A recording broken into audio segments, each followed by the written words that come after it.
अस्सलाम वालेकुम। उम्मीद है कि आप सब खैरियत से होंगे। मेरा नाम मोहम्मद आफ्ताब नासिर, फार्मासिस्ट। तो आज का जो टॉपिक आज हम जिसके बारे में पढ़ेंगे वो है इंसुलिन स्लाइडिंग स्केल।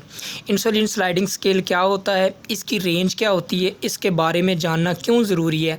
और आपको पता है कि डायबिटीज़ डे बाय डे पूरी दुनिया में, इवन के पाकिस्तान, इंडिया जैसी कंट्रीज़ में डे बाय डे इंक्रीज़ हो रही है तेज़ी के साथ।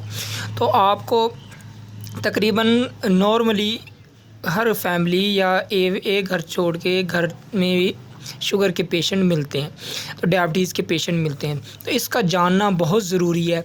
एक नर्स हो, फार्मासिस्ट हो या एमबीबीएस हो, इंसुलिन स्लाइडिंग स्केल बहुत इंपॉर्टेंट है और ये हॉस्पिटल में बाकायदा बताया जाता है इंसुलिन स्लाइडिंग स्केल के बारे में तमाम हेल्थ केयर प्रोफेशन से रिलेटेड लोगों को।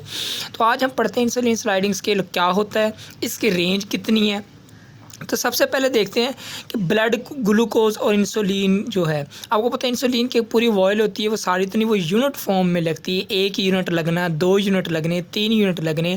तो ये डिपेंड करता है कि कितने यूनिट लगने, उसकी जो शुगर लेवल इंक्रीज़ हुआ है हमारे ब्लड में डायबिटीज़ के पेशेंट में, उस हिसाब से। तो वो कहता है अगर ये हम बात करें डायबिटीज़ के पेशेंट में, नॉर्मली शुगर जो ऑल टाइम इनके जो कांस्टेंट है, जिनकी ऑलरेडी रेंज के अंडर है, तो उनको इंसुलिन नहीं ज़रूरत है। तो अगर डायबिटीज़ वाले पेशेंट हैं, उनकी इंसुलिन 150 टू 200 के इन बिटवीन है, तो हम इनको 2 यूनिट इंसुलिन देंगे, 2 यूनिट इंसुलिन लगेगी।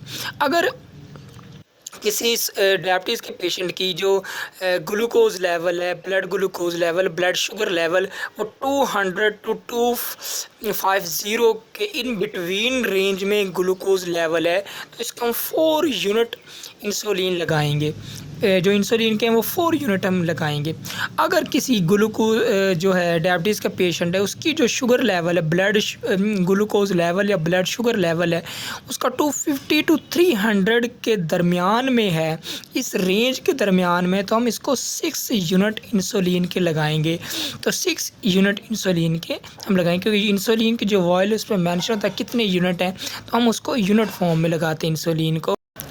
अब अगर किसी पेशेंट की जो ब्लड ग्लूकोज़ लेवल या blood glucose range, blood glucose sugar level है जो, वो 300 टू 350 के इन बिटवीन है, इस रेंज में है उसका ग्लूकोज़ लेवल, तो इसके जो इंसुलिन के हम 8 यूनिट हम इंसुलिन के लगाएंगे। तो अगर किसी पेशेंट का, अगर किसी डायबिटीज़ के मरीज़ का, मैं डायबिटीज़ का मरीज़ बार बार इसलिए यूज़ कर रहा हूँ कि कुछ पेशेंट होते हैं कि खाना वगैरह खाया या कोई मीठी चीज़ या स्वीट डिशेस खाई या इवन के शुगर उन्होंने इनटेक की, तो एकदम से शुगर लेवल इंक्रीज़ होता है, लेकिन उनके में डायबिटीज़ के पेशेंट नहीं होते। तो थोड़ी देर के बाद, एक्सरसाइज करने के बाद, या वो उनकी प्रॉपर डाइजेशन मेटाबॉलिज्म हो जाती है, तो वो दोबारा से इंसुलिन रिलीज़ होती है उनके पैंक्रियाज से और वो रेंज में आ जाती है, वो मैनेजेबल रेंज में, नॉर्मल रेंज में। तो उनमें हमें इंसुलिन की ज़रूरत नहीं होती। ये उनके लिए जो डायबिटीज़ के पेशेंट हैं, तो उसमें क्या होगा कि 350 टू 400 के दरमियान अगर इस रेंज में शुगर ब्लड ग्लूकोज लेवल होगा, तो इस पेशेंट को हम 10 यूनिट इंसुलिन के लगाएंगे। अब अगर 400 से ज़्यादा insulin glucose level, sugar level किसी का बढ़ जाता है, तो इसको हम फिर इन्फ्यूजन स्टार्ट कर देते हैं। ये मोस्टली आईसीयू के पेशेंट में होता है। जब वो आईसीयू में होते हैं, उनमें इन्फ्यूजन जारी होती है इंसुलिन की। इन्फ्यूजन से मुराद 24 आवर्स उनको इंसुलिन कंसिस्टेंटली, हम जो फिक्स रेशो हम करते हैं उसके मुताबिक जा रही है। इसको हम ब्यूरेट में, नॉर्मली ब्यूरेट में हम इंसुलिन की इन्फ्यूजन देते हैं कि उसमें मेजर एबल क्वांटिटी होती है उसमें।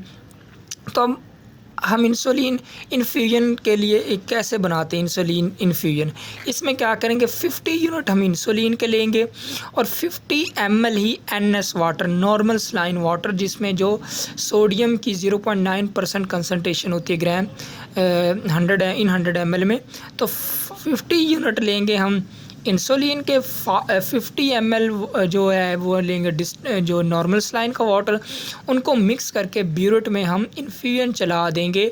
इन्फ्यूजन से मुराद उनको 24 आवर्स जाएगी, जब तक जो उनका ब्लड ग्लूकोज लेवल है, ब्लड शुगर लेवल है, वो कंट्रोल नहीं होता।